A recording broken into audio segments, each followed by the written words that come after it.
नमस्कार शेतकरी मित्रांनो, आवड मोसंबी शेतीची या यूट्यूब चॅनलमध्ये मी रवी भानोस आपलं स्वागत करतो.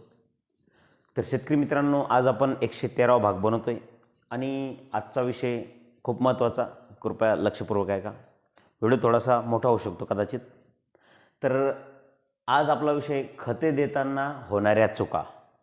जनरली शेतकरी काय करता, खतं देत असताना बऱ्याचशा खतामध्ये जसं की 10-20-20मध्ये युरिया मिक्स करता. मग आपल्याला माहिती आहे युरियाचं प्रमाण जर आपल्या खतामधील फॉस्फरसपेक्षा किंवा पोटॅशपेक्षा वर गेलं तर पोटॅश न्यूट्रल होतो, कारण त्या ठिकाणी केमिकल रिॲक्शन होते. ते नुसतं मिश्रण नसतं, तर त्या ठिकाणी ते संयुग तयार होतं. तर सर्वप्रथम आपण खतं मिक्स करताना प्रॉब्लेम काय आता त्याची कारण आपण या ठिकाणी जाणून घेऊ. आपण सहज खत मिक्स करतो, त्याला आपण मिश्रण म्हणतो, परंतु तो मिश्रण नसतं, त्याचं संयुग तयार होतं. कारण संयुगामध्ये आणि मिश्रणामध्ये जो फरक आहे तो आपण थोडक्यात समजून घेऊ. संयुग म्हणजे ज्या एक किंवा एकपेक्षा जास्त गोष्टी आपण किंवा पदार्थ एकत्र आणतो, परंतु एकत्र केल्यानंतरही त्यामध्ये विशिष्ट बदल होत नाही, त्यावरती कसल्या प्रकारची अभिक्रिया एकमेकांवर रिॲक्शन म्हणा किंवा त्याचे कार्य बदलत नाही, त्याला आपण मिश्रण म्हणतो. उदाहरणार्थ, चहा बनवताना आपल्याकडून साखर थोडीफार जास्त कमी पडली, पाणी कमी जास्त पडलं, दूध कमी जास्त पडलं, तर त्या ठिकाणी काही प्रॉब्लेम येत नाही, म्हणून आपण त्याला मिश्रण म्हणतो. तसंच एखाद्या वेळेस चिवडा बघा, मुरमुरे असेल, त्याच्यामध्ये शेंगदाणे असेल, हळद मीठ असेल, तिखट असेल, मिरची असेल, याचं प्रमाण थोडंफार कमी जास्त झालं तर तिथेही फरक जाणवत नाही, कारण ते मिश्रण असतं. मिश्रणामध्ये अभिक्रिया घडून येत नाही, केमिकल रिॲक्शन म्हणतो आपण, ती घडून येत नाही, त्याला आपण मिश्रण म्हणतो.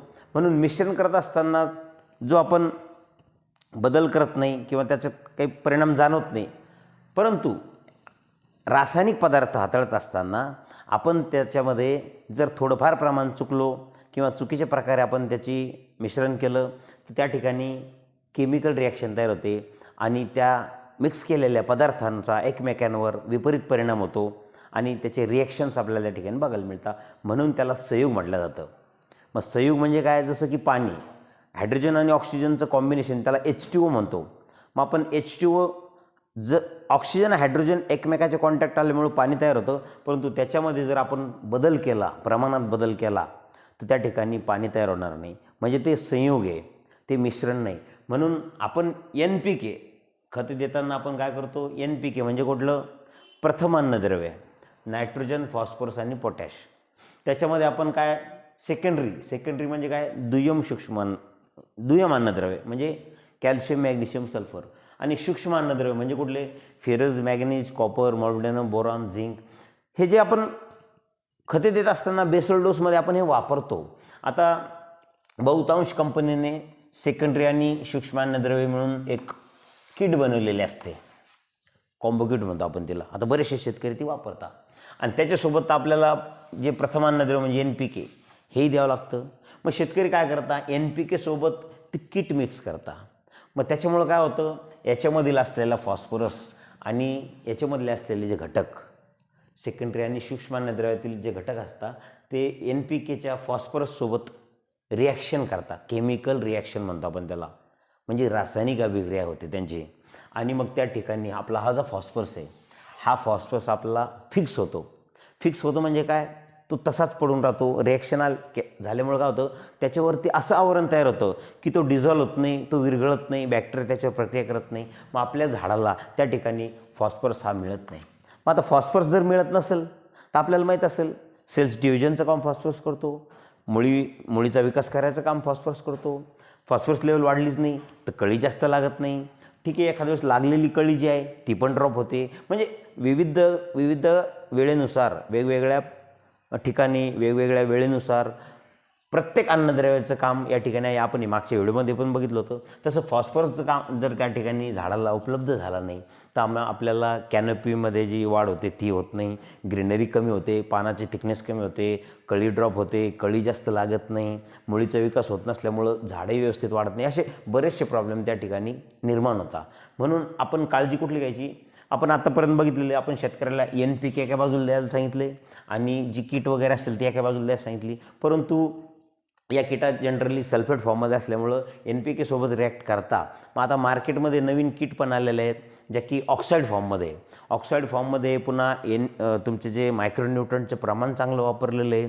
आता तुम्ही म्हणत असाल किट आलेली मग आम्ही त्याचं नाव का रेकमेंड करत नाही, कारण तुम्हाला माहीत असेल मी कुठली कंपनी कुठल्या दुकानदारासाठी काम केलेलं नाही. मला शेतकरी पैसे देतो, मी शेतकऱ्याच्याच बाजूने काम करतो. आत्ता दुकानदाराची जी लुटमार चालू आहे, बऱ्याचशा आपल्या ग्रुपवर चर्चा झाली त्याविषयी, जे की 2-2 हजाराचे किटा असताना 3,500ला म्हणजे 1,500 रुपये शिल्लक घेऊन दुकानदार ते शेतकऱ्यांना विकताय.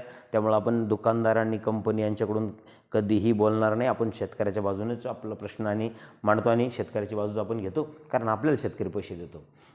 तर शेतकरी मित्रांनो, आता नवीन ऑक्साईड फॉर्ममध्ये जी किट आलेली आहे त्याच्यामध्ये NPKचं प्रमाणही चांगलं आहे, मॅग्नेशियम कमी करून दिलेलं आहे. बऱ्याचशा कंपनीने आता मॅग्नेशियम वाढून दिलं, किटामध्ये 2-4 प्रकार काढले. म्हणजे दिशाभूल करण्याचे काम हे शेतकऱ्याची कंपनी पण करते आणि दुकानदार पण करतो, कारण शेतकऱ्याला त्याविषयी माहिती नसते. म्हणून आपण ज्याही गोष्टी करतो त्या आपण थोडंसं विषय म्हणजे कसा अभ्यासून आणि आपण स्वतः त्याच्यावर थोडंसं ऑब्झर्वेशन करून या गोष्टीचं काम करायला पाहिजे. तर NPKमध्ये आपण जे किट वगैरे टाकतो त्याची रिॲक्शन त्या ठिकाणी होऊ नये. रिॲक्शन झाली म्हणजे खते डिस्टर्ब होता, बॅक्टेरियाला त्याचं विघटन करता येत नाही, झाडाला ते मिळत नाही, म्हणून आपल्याला या ठिकाणी त्याचा दुष्परिणाम बघायला मिळतो. तर शेतकरी मित्रांनो, खते देत असताना NPK वेगळे द्या, सेकंडरी असेल मायक्रोन्यूट्रंट असेल ते वेगळे द्या. असं जर तुमच्याकडून होत नसेल तर एक नवीन जे फॉर्म्युला आलेला आहे मार्केटमध्ये, आपण तो शेअर करता येत नाही, कारण तो आमचा बिझनेस आहे, त्यामुळे मी तुम्हाला सांगू शकत नाही. परंतु आपण लक्षात घ्या, काम करत असताना अशा चुका आपल्याकडून ज्या होतात. आता बरेचसे शेतकरी 10-26 युरिया टाकतात. मी बऱ्याच वेळ सांगितलेलं आहे, कुठलेही खत घ्या, 12-32-16 घ्या, 0-27 घ्या, 0-52-34 घ्या, 0-49-32 घ्या, 12-61 घ्या, 13-0-45 घ्या, 18-46 घ्या, 19-19 घ्या, तुमचं काय असेल 10-35-10 घ्या, तुमचं 15-15 असेल. तर याच्यामध्ये आपण काय बघितलेलं आहे, युरिया म्हणजे कुठला, नायट्रोजन. युरिया हा तुमच्या फॉस्फरस आणि पोटॅशपेक्षा कधी पण हा कमी किंवा 0 ठेवलेला आहे.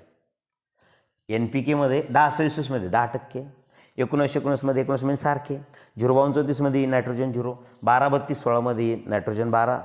म्हणजे युरिया हा फॉस्फरस आणि पोटॅशपेक्षा कमी ठेवलेला आहे किंवा काढूनच घेतलेला आहे. जर नायट्रोजनचं प्रमाण फॉस्फरस आणि पोटॅशपेक्षा जर वाढून घेतलं तर त्या ठिकाणी आपला जो पोटॅश असतो तो न्यूट्रल होतो, काम नाही करत. का तर त्या ठिकाणी सुद्धा केमिकल रिॲक्शन होते. मग आपल्याला पोटॅशची त्या ठिकाणी गरजच असते. बिना पोटॅशची आपली कळी लागत नाही. पोटॅश झाडामध्ये परिवहनाचं काम करतो. जेही घटक जेही कार्य चालतं ते वहनाचं काम पोटॅश हा करतो. म्हणजे खूप सारे काम पोटॅशचे असतात.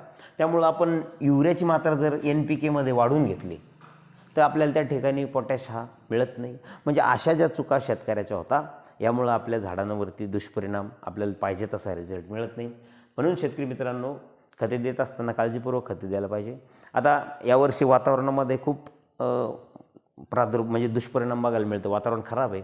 मध्यंतरी थंडी पडली, त्याच्यानंतर 4-5 दिवस गरमीचं वातावरण आलं, थंडी कमी झाली, झाडं ॲक्टिवेट झाले, बऱ्याचशा झाडांनी नवती काढली, काही ठिकाणी कळी निघते.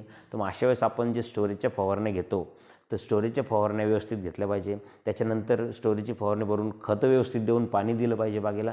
आणि पाणी दिल्यानंतर 12 ते 15 दिवसाला आपण एक हार्मोन्स म्हणतो आपण त्याला, हार्मोन्सची फवारणी जशी कळी काढायची, जसं आपण बघितलेलं आहे टाटाबार असेल, तुमचं फुलबार असेल, बूम फ्लॉवर असेल, त्याच्यानंतर कल्टर असेल, त्याच्यानंतर ताबोली असेल, त्याच्यामध्ये आपण अँटीडॉट स्टार देत होतो. म्हणजे ॲग्रिकॉनचं जे तुमचं कोरोला असेल, हे जेही औषध सांगितले मी, हे कळी काढून द्यायचे काम. म्हणजे कळी काढण्यासाठी हार्मोन्स जे लागतात ते हार्मोन्स त्या ठिकाणी प्रोड्यूस करायचं काम करतात.